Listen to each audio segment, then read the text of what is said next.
Mahesh sir, ಏನಾಯಿತು? ಇಷ್ಟೊಂದು ಜನ ಸೇರಿಬಿಟ್ಟಿದ್ದಾರೆ. ಏನಿದು ಬಿಳಿ ಬಟ್ಟೆ? ಬಿಳಿ ಬಟ್ಟೆ ಒಣಗಿದೆಯಾ ಅಂತ ನೋಡ್ತಾ ಇದ್ದೆ.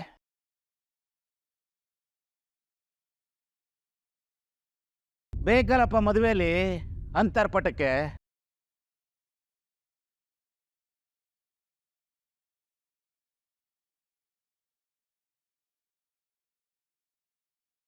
ಈ ಮೇಡಮ್ ಎಲ್ಲಿ ಸಿಕ್ಕಿದ್ರು? ನಾನು ರಸ್ತೆಯಲ್ಲಿ ಬರ್ತಿದ್ನಾ, ಇವ್ರು ನಡ್ಕೊಂಡು ಬರ್ತಿದ್ರು. ನಡ್ಕೊಂಡು ಬರ್ತೀರಲ್ಲ ಅಂತ ಕರ್ಕೊಂಬಂದೆ.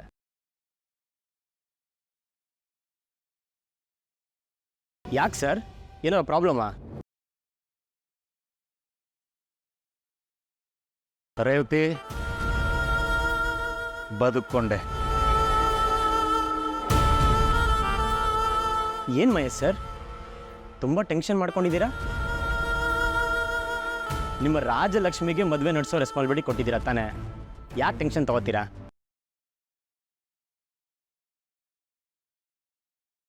ಬೇರೆ ಯಾರಿಗಾರು ಕಾಂಟ್ಯಾಕ್ಟ್ ಕೊಟ್ಟಿದ್ರೆ ಡೆಕೋರೇಷನ್ ಮಾಡೋರು, ಅಡುಗೆ ಬಡಿಸೋರು, ಅವ್ರ ಕೆಲಸ ಮುಗ್ದಾದ್ಮೇಲೆ ಹೊರಟ್ಬಿಡೋರು. ಆದರೆ ನಾವು ಹಂಗಲ್ಲ ಸರ್, ಮದುಮಗಳನ್ನು ನೋಡ್ಕೋತೀವಿ.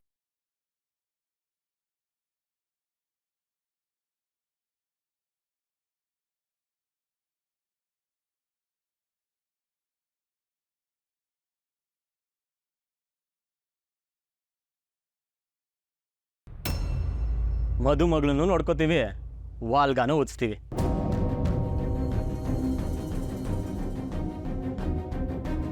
ಡೋಂಟ್ ವರಿ ಅಟ್ ಆಲ್, ಈ ಮದುವೆ ನಡೆದೇ ನಡೆಯುತ್ತೆ.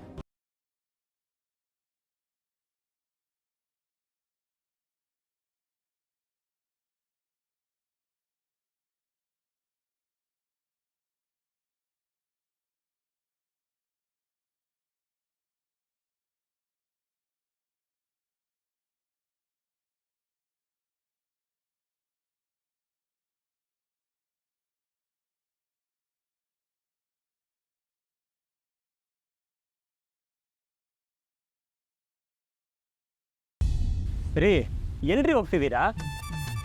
ಸ್ಮಶಾನಕ್ಕೆ ಹೋಗ್ತಿದ್ದೀನಿ, ಬರ್ತೀರಾ? ಓ, ನಾನೇ ಡ್ರಾಪ್ ಮಾಡ್ತೀನಿ, ಅಲ್ಲೇ ಮದುವೆ ಆಗ್ತೀರಾ? ರೀ, ನನ್ನ ಸ್ಮಶಾನದಲ್ಲಿ ಮದ್ವೆನಾದರೂ ಆಗ್ತೀನಿ, ತಿಥಿನಾದರೂ ಮಾಡ್ಕೋತೀನಿ. ನಿಮಗೆ ಯಾಕ್ರಿ ಅದೆಲ್ಲ? ನೀವು ಯಾರೇ ನನ್ನ ಕೇರ್ ಮಾಡೋದಕ್ಕೆ? ನಾನು ಯಾಕೆ ಕೇರ್ ಮಾಡಬೇಕು? ನನ್ನನ್ನು ಯಾರು ಕೇರ್ ಮಾಡ್ತಾರೋ ಅವ್ರ ಬಗ್ಗೆ ಮಾತ್ರ ನಾನು ಕೇರ್ ಮಾಡೋದು. ನೀವು ನನ್ನ ಬಗ್ಗೆ ಕೇರ್ ಮಾಡ್ತೀರಾ? ನನ್ನ ಮಾತು ಅಂದರೆ ನಿಮ್ಗೆ ವ್ಯಾಲ್ಯೂ ಇದೆಯಾ? ಇಲ್ಲ ತಾನೇ? ಮತ್ತೆ ಯಾಕೆ ನಾನು ಕೇರ್ ಮಾಡಲಿ? ನನಗೇನು ತಲೆ ಕೆಟ್ಟಿದ್ಯಾ? ಮತ್ತ್ಯಾಕೆ ನನ್ನ ಹಿಂದೆ ಫಾಲೋ ಮಾಡ್ಕೊಂಡು ಬರ್ತಿದ್ದೀರಾ? ನಿಮ್ಗೇನು ಬೇರೆ ಕೆಲಸ ಇಲ್ವಾ? ನಿಮ್ಮ ಕೆಲಸ ನೋಡ್ಕೊಂಡು ನೀವು ಹೋಗಿ, ನನ್ನ ಲೈಫ್ನ ನಾನು ನೋಡ್ಕೋತೀನಿ. ನಿಮ್ಮ ಲೈಫ್ನ ನೀವೇ ನೋಡ್ಕೊಳ್ಳಿ, ಯಾರು ಬೇಡ ಅಂತಾರೆ? ಆದರೆ ನಿಮ್ಮ ಕೆಲಸ ನೋಡ್ಕೊಂಡು ಹೋಗಿ ಅಂತ ನನ್ನ ಹತ್ರ ಹೇಳೋದು ಬೇಡ. ನಾನಿವಾಗ ನನ್ನ ಕೆಲಸನೇ ಮಾಡ್ತಿರೋದು. ಹುಡುಗಿ ನೋಡ್ಕೊಂಡು ಹೋಗ್ತಿದ್ರೆ ಅವಳಿಂದ ಫಾಲೋ ಮಾಡ್ಕೊಂಡು ಬರೋದ್ರೆ ನಿಮ್ಮ ಕೆಲಸನಾ? ನನಗೆ ಕೋಪ ಬರ್ಸ್ಬೇಡಿ. ಕೋಪ ಬಂದರೆ ಸರಿಯಾಗಿ ಬೈದ್ಬಿಡ್ತೀನಿ. ನನಗೆ ಯಾರ ಜೊತೆ ಮಾತಾಡೋಕ್ಕೂ ಇಷ್ಟ ಇಲ್ಲ. ನಾನು ಸೀರಿಯಸ್ ಆಗಿ ಹೇಳ್ತಾ ಇದ್ದೀನಿ. ಸುಮ್ಮನೆ ಹೊಟ್ಟೋಗಿ ನಿಮ್ಮ ಕೆಲಸ ನೋಡಿಕೊಂಡು ನನ್ನ ತಲೆ ತಿನ್ನಬೇಡಿ. ಓ, ನಿಮ್ಮ ಮಾತು ಅಂದರೆ ತುಂಬ ಸೀರಿಯಸ್ ಆಗಿ ತಗೋಬೇಕಾ? ನನ್ನ ಮಾತಿಗೆ ಸೀರಿಯಸ್ನೆಸ್ ಇಲ್ವಾ? ನಾನು ನಿಜವಾಗ್ಲೂ ನನ್ನ ಕೆಲಸನೇ ಮಾಡ್ತಿರೋದು ಅಂತ ಅವಾಗ ಹೇಳಿದ್ದು. ಈ ಮದುವೆ ನಡೆಯೋದು ನಂಗೆ ತುಂಬ ಮುಖ್ಯ. ನಿಮ್ಮ ಮದುವೆ ಮಾಡಿದ್ರೆ 20,000 ಕೊಡ್ತೀನಿ ಅಂತ ನಿಮ್ಮಪ್ಪ ಹೇಳಿದ್ದಾರೆ. 20,000 ರುಪೀಸ್ ಅಂದರೆ ಸುಮ್ಮನೆನಾ? ನಿಮ್ಮ ಮದುವೆ ಆಗೋವರೆಗೂ ನೀವು ಜೋಪಾನವಾಗಿರಬೇಕು. ನಿಮ್ಮ ಮದುವೆನ ನಿಂತೋದ್ರೆ ನನ್ನ ದುಡ್ಡು ಕೈ ತಪ್ಪೋಗುತ್ತೆ. ನಾನು ಯಾಕೆ ನನ್ನ ದುಡ್ಡು ಬಿಡಲಿ? ಅಂದರೆ ದುಡ್ಡು ಸಿಗುತ್ತೆ ಅಂದರೆ ಏನು ಬೇಕಾದರೂ ಮಾಡ್ತೀರಾ ನೀವು? ನಿಮಗೆ ನನ್ನ ಲೈಫ್ ಇಂಪಾರ್ಟೆಂಟಾ ಇಲ್ಲ ದುಡ್ಡು ಇಂಪಾರ್ಟೆಂಟಾ? ಹೇಳಿದ್ನಲ್ಲ ಆಗಲೇ, ನಂಗೆ ದುಡ್ಡೇ ಇಂಪಾರ್ಟೆಂಟು. ಎಷ್ಟತಿ ಅಂತ ಹೇಳಿ? ನಿಮ್ಮ ಲೈಫ್ ತೊಗೊಂಡು ನಾನೇನ್ರಿ ಮಾಡಬೇಕು? ಯಾಕೆ ನಿಮ್ಮ ಮನ್ಸಿಗೆ ಬಂದಂಗೆ ನೀವು ನಡ್ಕೋತೀರಾ? ನನ್ನ ಮನ್ಸಿಗೆ ಬಂದಂಗೆ ನಾನು ನಡ್ಕೊಂಡ್ರೆ ಏನ್ರಿ ತಪ್ಪು? Anyway, I want to make money. ನೀವೇನಾದರೂ ಮಾಡ್ಕೊಳ್ಳಿ, ನನ್ನ ಕಮಿಟ್ಮೆಂಟ್ಗೆ ತೊಂದರೆ ಆಗಬಾರ್ದಷ್ಟೇ. ನೀವು 3 ಜನ ಒಟ್ಟಾಗೆ ಡೌಟ್ ಬಂತು, ಅದಕ್ಕೆ ಫಾಲೋ ಮಾಡ್ಕೊಂಡು ಬಂದೆ. ಇಲ್ಲೇನೋ ಇಂಥದ್ದೇ ನಡೆಯುತ್ತೆ ಅಂತ ನನಗೆ ಗೊತ್ತಿತ್ತು ರೀ. ನೀವು ಈ ಥರ ಎಲ್ಲ ಸ್ಕೀಮ್ ಹಾಕ್ಕೊಂಡ್ರೆ ನನ್ನ ದುಡ್ಡುಗೋಸ್ಕರ ನಾನು ಸೇಫ್ಟಿ ನೋಡ್ಕೋಬೇಕಾಗತ್ತೆ. ಛೀ, ಏನ್ರಿ ನೀವು ಹೀಗೆ ಮಾತಾಡ್ತೀರಾ? ನಿಮ್ಮ ಲೈಫಲ್ಲಿ ನನ್ನ ವ್ಯಾಲ್ಯೂ ಅಷ್ಟೇನಾ? Of course money is important. ದುಡ್ಡಿನ ಬೆಲೆ ಗೊತ್ತಿಲ್ವಾ ನಿಮಗೆ? 3-4 ದಿನ ಬಿಸಿಲಲ್ಲಿ ದುಡಿದ್ರೂ ಕೈಯಲ್ಲಿ 100 ರೂಪಾಯಿ ಉಳಿದಿಲ್ಲ.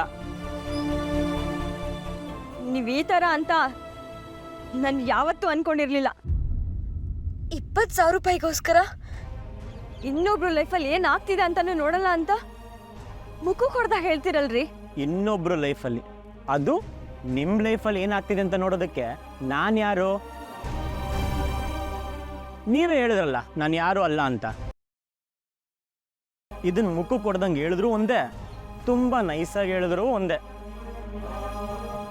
ನನಗೆ ಈಗ ದುಡ್ಡು ಬೇಕು. ಅದೇ ಒಟ್ಟಾರಕೋಣ.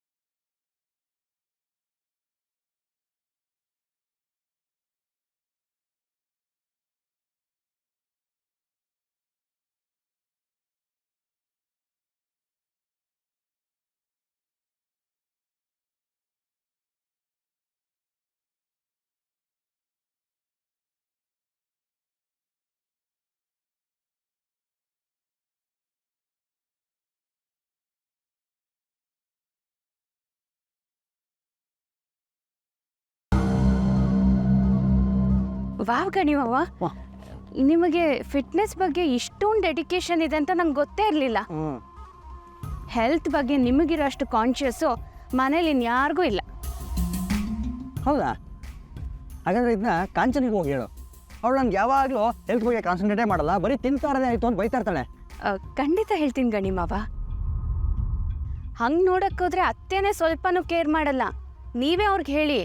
ಅಯ್ಯ, ಅವಳೆಲ್ಲ ನನ್ನ ಮಾತು ಕೇಳ್ತಾಳೆ. ಬೇಕಾದ್ರೆ ನೀನು ಒಂದು ಮಾತು ಹೇಳಿ ನೋಡು. ನಿನ್ನ ಮಾತು ಕೇಳಿದ್ರು ಕೇಳ್ಬೋದು. ಯಾವಾಗ ನೋಡಿದ್ರು ನನಗೆ ಬೈತಾ ಇರೋದೇ ಕೆಲಸ. ಅವಳು ಬೈಗಳ ಕಾಟ ತರ್ಕೊಳಕ್ಕಾಗಲ್ಲ ಅಂತ ಈ ಎಕ್ಸಸೈಸ್ ಮಾಡೋಕ್ಕೆ ಶುರು ಮಾಡಿದ್ದೀನಿ. ಚಾಚಾ, ಇಲ್ಲ ಗಣಿಮವ್ವ, ನೀವು ಸೆಲ್ಫ್ ಮೋಟಿವೇಟೆಡ್ ಪರ್ಸನ್. ನೀವು ದಿನ ವಾಕಿಂಗ್ ಎಕ್ಸಸೈಸ್ ಮಾಡೋದು ನಾನೇ ನೋಡಿದ್ದೀನಿ. ನೆನ್ನೆ ನೀವು ನಮ್ಮ ರೂಮ್ ಹತ್ರ ಬಂದಿದ್ರಲ್ಲ, ಆಗಲೇ ಹೇಳೋಣ ಅಂದ್ಕೊಂಡೆ. ಆದರೆ ನಾನು ಆಚೆ ಬರೋಷ್ಟರಲ್ಲಿ ನೀವು ಹೊರಟೋಗಿದ್ರಿ, ಅದಕ್ಕೆ ಸುಮ್ಮನಾದೆ. ನೆನ್ನೆ ನಾನು ನಿನ್ನ ರೂಮ್ ಹತ್ರ ಬಂದಿದ್ನಾ? ಬಂದಿರಲಿಲ್ವಾ? ನೀವೇ ಬಂದಂಗಾಯ್ತು, ನೀವೇ ಅಂದ್ಕೊಂಡೆ. ಇಲ್ಲಪ್ಪ, ನಿಮ್ಮ ರೂಮ್ ಇರೋದು ಒಂದು ದಿಕ್ಕಲ್ಲಿ, ನನ್ನ ರೂಮ್ ಇರೋದು ಒಂದು ದಿಕ್ಕಲ್ಲಿ. ನಾನು ಯಾಕೆ ನಿಮ್ಮ ರೂಮ್ ಹತ್ರ ಬರಲಿ? ಅಷ್ಟಕ್ಕೂ ನಾನು ಈ ವಾಕಿಂಗು, ಎಕ್ಸಸೈಸು ಇವೆಲ್ಲ ಶುರು ಮಾಡಿದ್ದೆ ಇವತ್ತಿಂದ.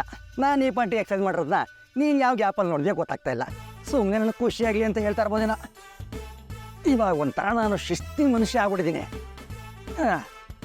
ಅಮ್ಮ, ಓನು ಅಮ್ಮ, ಅಮ್ಮ, ಅಮ್ಮ, ಅಯ್ಯ ಹೋಗ್ಬಿಟ್ಲಾ? ಅಲ್ಲ, ಮಾತಾಡ್ತಾ ಇರ್ಬೇಕಾದ್ರೆ ಹೋಗ್ಬಿಟ್ಲಾ? ಏನೋಪ್ಪ, ಈ ಎಕ್ಸಸೈಸ್ ಎಲ್ಲ ಶುರು ಮಾಡಿದ್ಮೇಲೆ ಸಿಕ್ಕಾಬಿಟ್ಟೆ ಕನ್ಫ್ಯೂಷನ್ಗಳಾಗ್ತಾಯಿದೆ. ಇವತ್ತಿಷ್ಟು ಸಾಕು. ನಾನು ಇನ್ನೇನು ಮಾಡಿ ಸಾಯ್ಲಿ ಅಜ್ಜಿ. ಅವತ್ತು ಮನೆ ಬಿಟ್ಟು ಹೋಗು ಅಂತ ಮನೆಯಿಂದ ಆಚೆ ಹಾಕಿದ್ದೀನಿ. ಇವತ್ತು ಮನೆಯಿಂದ ಅಷ್ಟು ದೂರ ಬಿಟ್ಟು ಬಂದಿದ್ದೀನಿ. ಆದರೂ ಮನೆ ಹುಡ್ಕೊಂಡು ಬಂದಿದ್ದಾಳೆ. ಇವಳಂತೂ ನನ್ನ ಮಾತು ಕೇಳಲ್ಲ, ಅವರಂತೂ ಮೊದಲೇ ನನ್ನ ಮಾತು ಕೇಳಲ್ಲ. ಇಬ್ಬರ ಮಧ್ಯೆ ನಾನು ಹರಡಾಡ್ತಾ ಇದ್ದೀನಿ. ಯಾಕೆ ಮಗಳೇ, ಯಾಕೆ ಘಾಟ ಮಾಡ್ತಿದೀಯ?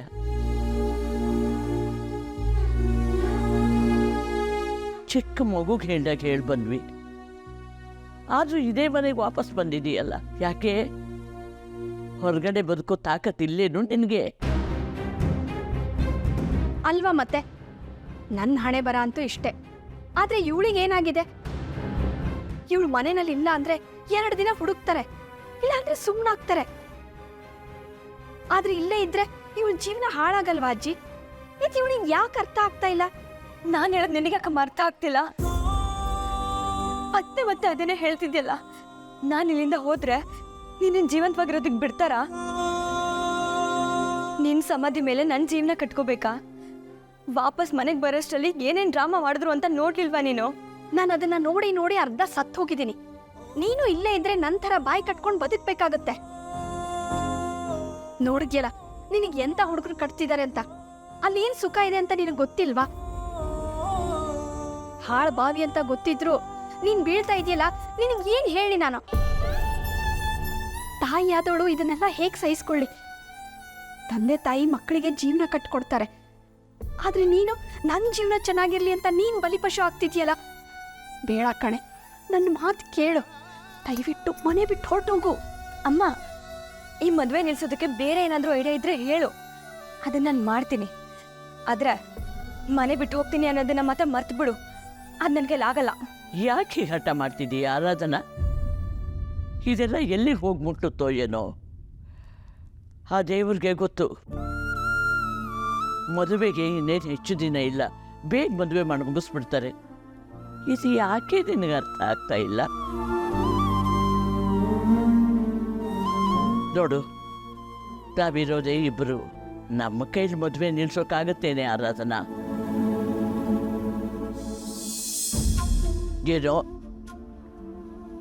ನಮ್ಮ ಬುದ್ಧಿಗೆ ಎಷ್ಟು ತೋಚುತ್ತೋ ಅದನ್ನು ನಿನಗೆ ಹೇಳ್ತಾ ಇದ್ದೀವಿ, ಆದರೆ ನೀನು ಇಲ್ಲದೇ ಹಠ ಮಾಡ್ತಾ ಇದ್ದೀಯ. ಆ ರಾಜ ಬೇರೆ ಮಹೇಶನ ಜೊತೆಗೆ ಸೇರ್ಕೊಂಡಿದ್ದಾನೆ. ಏನೋ ಈಗಿನ ಕಾಲದ ಹುಡುಗ ಒಳ್ಳೆಯವರು ಅಂತ ಅಂದ್ಕೊಂಡಿದ್ದೆ. ಅವನ ಬುದ್ಧಿಗೆ ಏನಾಗಿದೆಯೋ